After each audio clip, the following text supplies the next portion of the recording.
तुसानियां अपनियां मावां ते कोई अंगल उठावे तो हड्डियां अपनियां भैणां दे सिरे तो चीड़े लावन ते फिर मैं पुछां पुत्रो तुहाडा की हाल हुंदा है। जिन्हां दियां इज्जतां ही कोई नहीं। ओए हुसैन दी आबरू वेखणियां ते पुछ सहाबा कोलों, सिद्दीक अकबर कोल पुछ, आ फारूक आजम कोल पुछ। जिस आख्या कि हुसैन छोटा जिहा आ ते हुसैन आख छोड़िया अब्दुल्ला इब्ने उमर कि असी ना तेने नाल कढाने तू वैसे ने नौकर ना पुत्र है, गुलाम दा पुत्र है।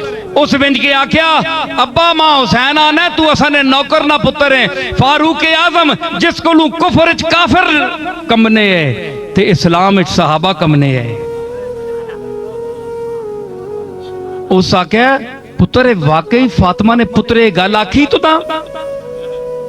गल आखी अब्बा हाँ आखी सो आख्या से कागज कैंजल ते हुसैन आख लिख देवे के फारूक आजम तेरा गुलाम है, तेरे घर दा गुलाम है। फरमाया लिख के दिता ते फारूक आजम फरमाया मेरे कफन च रखियो।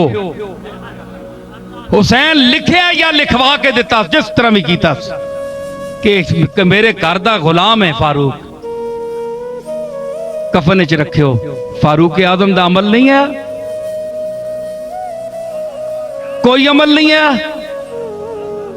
अमल वेखो फारूक आजम दा, किताबां भरियां उम्मत दा हैडा कलेजा फारूक आजम नू वेख के। इतना जलीलुल कदर साहबी रसूलुल्लाह जिस दे वास्ते दुआ मंगीए रसूल दा मंगया या उमर ते इतना छोटी उम्र दा बच्चा, इतना वड्डा उम्र ते उधरों इतनी उम्र।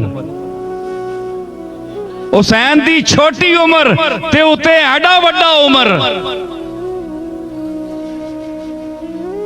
है जी।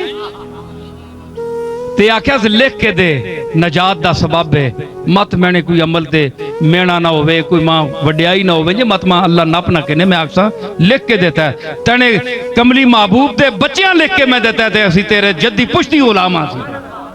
ते फारूक आजम दिया हुसैन दी गुलामी ते नाज करे। अज तू फारूक आजम दी तारीफ करदा है, असी गुलाम आ फारूक आजम दे।